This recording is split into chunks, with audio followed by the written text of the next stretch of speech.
Allez, Gominan, bonjour. Bonjour, Bina Bessi. Nous avons reçu ici hier M. Arifari Bako, l'honorable Bako, coordonnateur CPS Lépi. Et puis, pour déjà commencer, il avait l'air de dire, comme Edith Piaf, je ne regrette rien. Et comme Julio Iglesias, je ne change rien du tout. Bon, mais nous autres, ce matin, c'est un exercice, nous l'avions annoncé. Nous allons essayer de démêler les chevaux, de comprendre le puzzle Lépi. De quoi est-ce que cela se constitue? De quoi est-il fait? Le puzzle Lépi, il faut qu'on en parle parce que c'est devenu aujourd'hui la préoccupation majeure au niveau de tous les Béninois. Et ce puzzle est constitué d'abord par les forces politiques, opposition et mouvance présidentielle d'un côté. Ensuite, nous avons l'arbitre, le juge constitutionnel.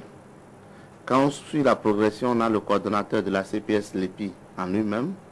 Et donc les cadres chargés de la réalisation de cet outil-là.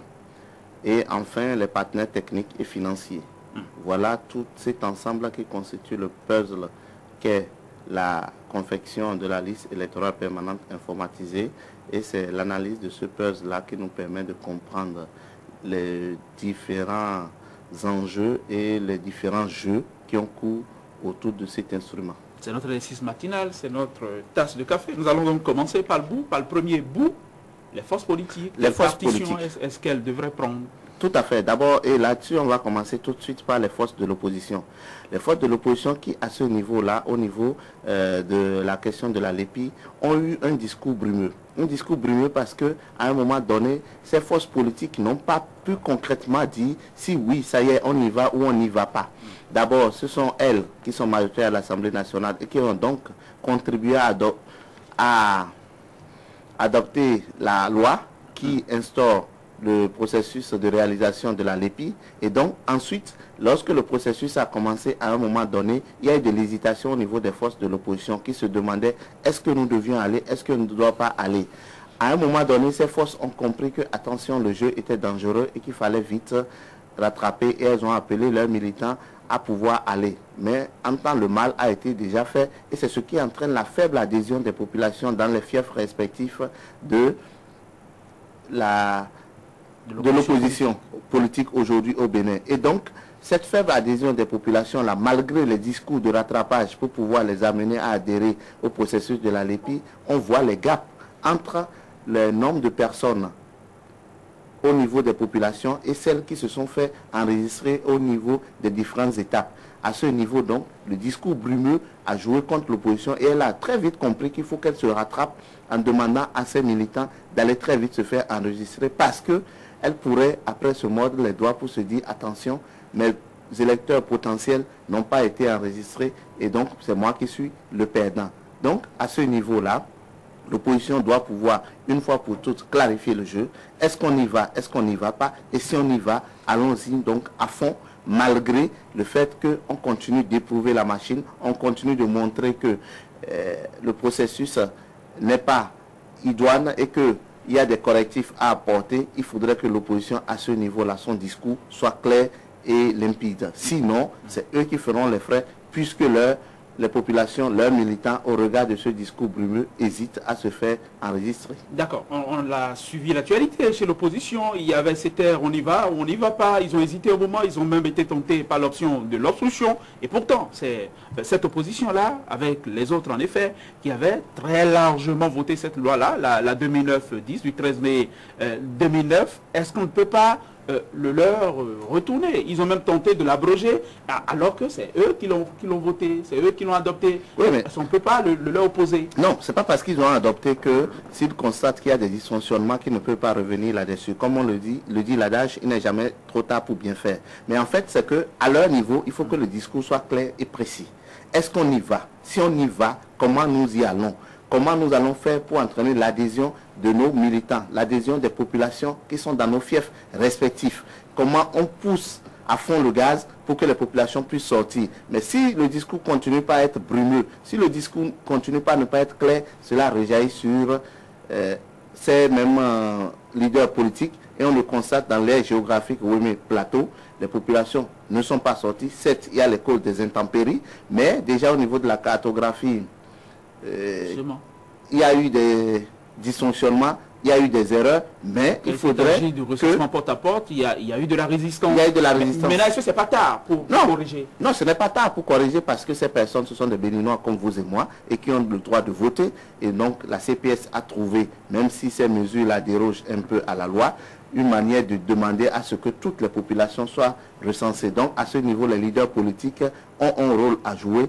Comment arriver très vite à changer de discours pour convaincre les populations, pour que les populations puissent sortir, se faire enregistrer. Ensuite, je viens au niveau des forces politiques de la mouvance présidentielle et qui, de par leur acte, la précipitation à pouvoir réagir, lorsqu'on marche contre la LEPI, eux-mêmes ils organisent le lendemain ou le jour d'après des marches parallèles pour soutenir, tel que ces forces-là se comportent, on voit qu'elles trouvent en instrument qu'est la LEPI une bouée de sauvetage pour le maintien de ce qui s'écroule. Et cette obstination fait naître la suspicion au niveau du camp d'en face.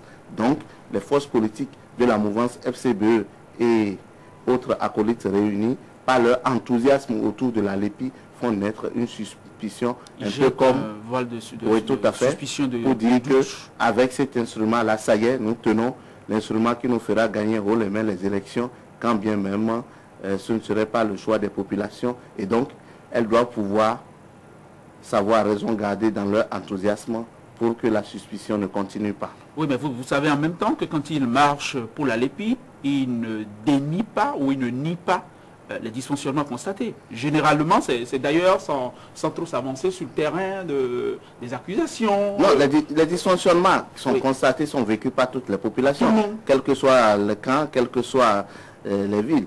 Donc, les dysfonctionnements, ça ne les empêche pas. Et c'est cet enthousiasme-là qui laisse à croire que, attention, ces messieurs-là, tels qu'ils se comportent, c'est qu'ils tiennent un instrument dont ils sont les seuls maîtres et donc qui pourrait se révéler être un vaste outil de fraude.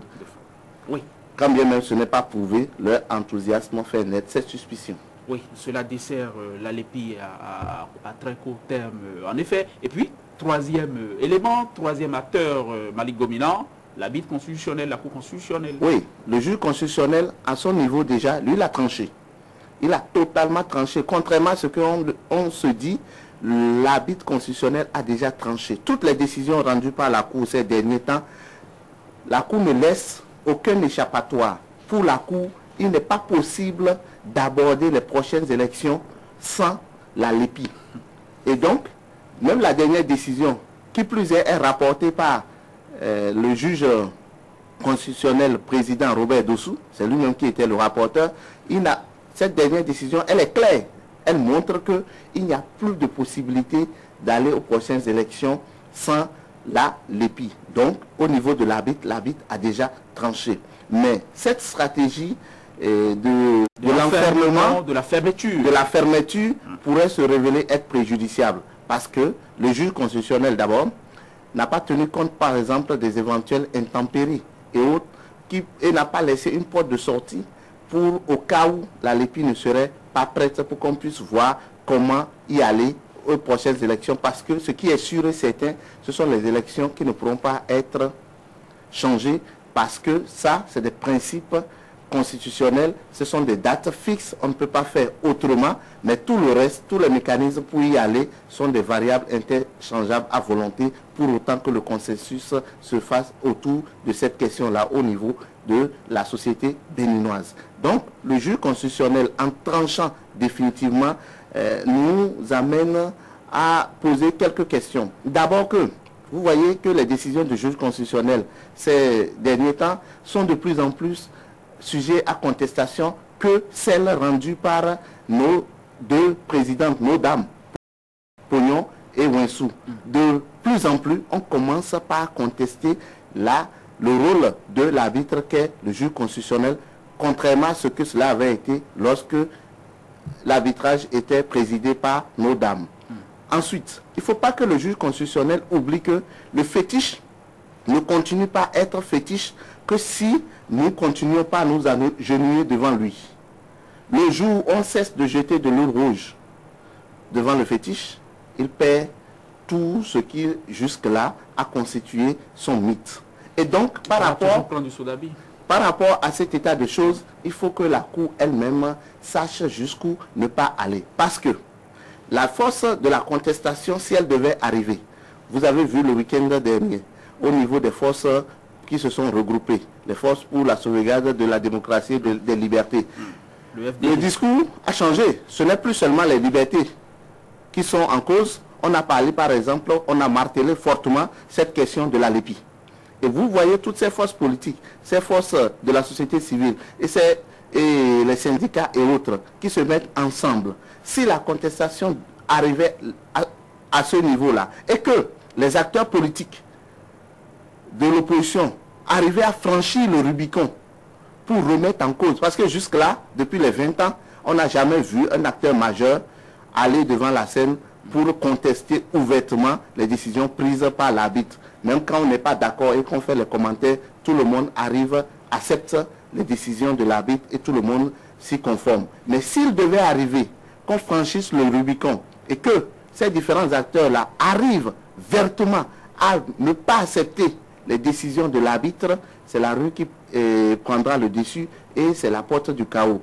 Mais il ne faut pas qu'on en arrive là et donc le juge, l'arbitre doit pouvoir jouer un rôle qui soit accepté de tous à ce niveau-là. D'accord. L'arbitre doit donner des gages, doit se donner une certaine, mettons, une image d'impartialité. Ce n'est déjà peut-être pas le cas. Et je le sens, vous êtes orphelin des présidents en jupon que nous avons connus à la tête de la Cour. Non, je ne suis pas orphelin. Je fais juste un constat pour dire que au moment où les dames étaient là, les décisions étaient de moins en moins contestées. Aujourd'hui, les décisions sont le plus. Est-ce que c'est parce que entre acteurs politiques où les hommes sont nombreux, ils acceptent moins les décisions de leur père homme et que lorsque c'est les femmes, on les ménage, ou alors c'est les décisions elles-mêmes qui posent problème, chacun se fera son idée.